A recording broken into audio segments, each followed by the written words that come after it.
CGI DY Chandrachud और chief election commissioner Rajiv Kumar अब आमने सामने हो गए हैं, क्योंकि सीजीआई के सवाल पर जो बेहुदा जवाब चुनाव आयोग ने दिया है, साफ कह दिया है कि मेरी मर्जी, मैं नहीं जारी करूंगा चुनावी डेटा, जो करना है कर लो। अब ये मामले ने एक अलग मोड़ ले लिया है। दोस्तों, चुनावी डेटा के साथ छेड़छाड़ क्यों किया जा रहा है मालूम है आपको? इससे कैसे मोदी शाह को फायदा होगा मालूम है आपको? वोटिंग में अगर 0.1% की बढ़ोतरी होती है तो 1 से 2 सीटों का हेरफेर भी संभव है। ऐसे में चुनावी डेटा को छिपाने का असली खेल एक्सपोज हो गया है। उस हिसाब से इस चुनाव में अब तक 200 सीटों के साथ खिलवाड़ हो चुका है। लेकिन कैसे हुआ है बताएंगे डिटेल में आपको, तो वीडियो को आखिर तक देखिएगा। लेकिन आप में से बहुत लोग हैं जो चैनल को देखते तो हैं पर चैनल को सब्सक्राइब नहीं करते। उनसे मेरा दरख्वास्त है, सबसे पहले चैनल को सब्सक्राइब करें, फिर आगे बढ़ें। नमस्कार, स्वागत है आप सभी का देश नीति पर। देश नीति केवल सच्ची और पक्की खबरें। दोस्तों, आप यूं ही मुंह उठा करके किसी को चोर नहीं कह सकते। सामने वाला ना राशन पानी लेके आप पे चढ़ जाएगा, लेकिन अगर वो नहीं चढ़े और मुंह छिपा के भागते रहे तो आसपास के लोग उसे और चोर चोर कहने लगते हैं। और अब यही हाल ना चुनाव आयोग का है, इलेक्शन कमीशन का है।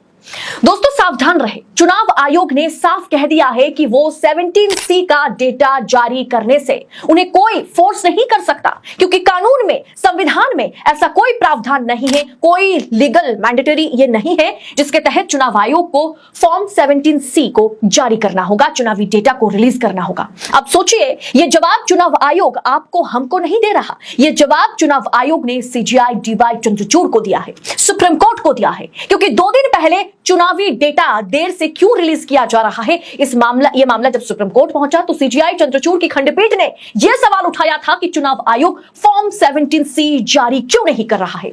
और अब सीजीआई को राजीव कुमार जवाब दे रहे हैं कि कानूनी तौर पर कोई मैंडेट नहीं है कि हम 17C पब्लिक करें, जारी करें। हमारी मर्जी, हम नहीं करेंगे डेटा जारी। दोस्तों, कैसे 50 से 100 सीटें बीजेपी के खाते में डालने की कोशिश अब की जा रही है और अब तक जो है कम से कम 200 सीटें भारतीय जनता पार्टी के खाते में डाला गया है। यह सवाल विपक्ष उठा रहा है और इस पर प्रूफ हम आपको देंगे। अगर चुनावी डेटा में, जैसे मैंने आपसे कहा कि 0.1% की बढ़ोतरी होती है तो 1 से 2 सीटों का हेरफेर हो जाता है।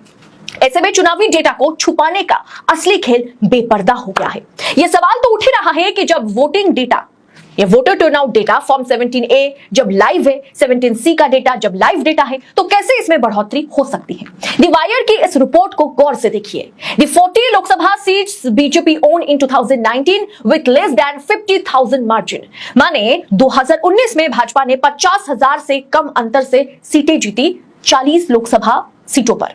अब इस रिपोर्ट का जो ओरिजिनल रिपोर्ट है, जो इन डिटेल रिपोर्ट है, उसे जरा गौर से देखिए।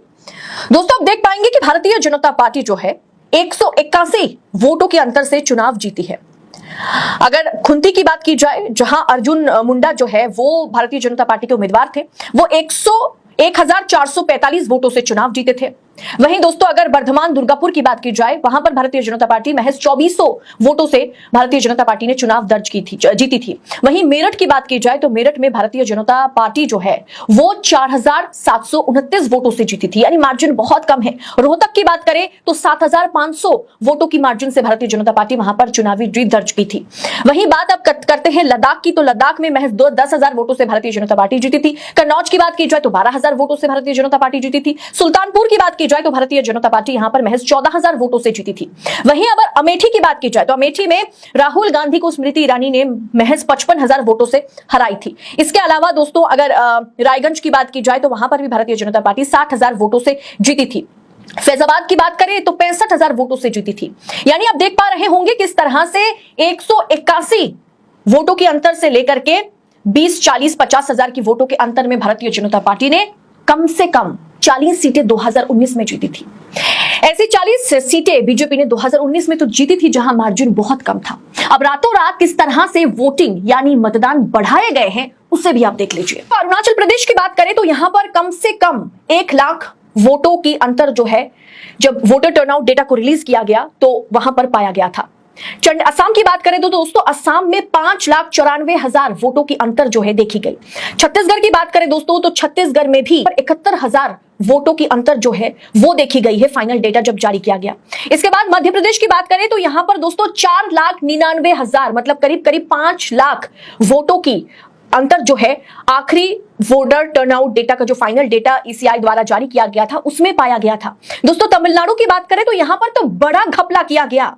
अब देखिए दोस्तों यहां पर करीब करीब 46 लाख 7.53% की बढ़ोतरी हुई है वोटर टर्नआउट डेटा में और कुल संख्या जो है वो है 46,93,745 वोटों का मार्जिन यहां पर देखा गया।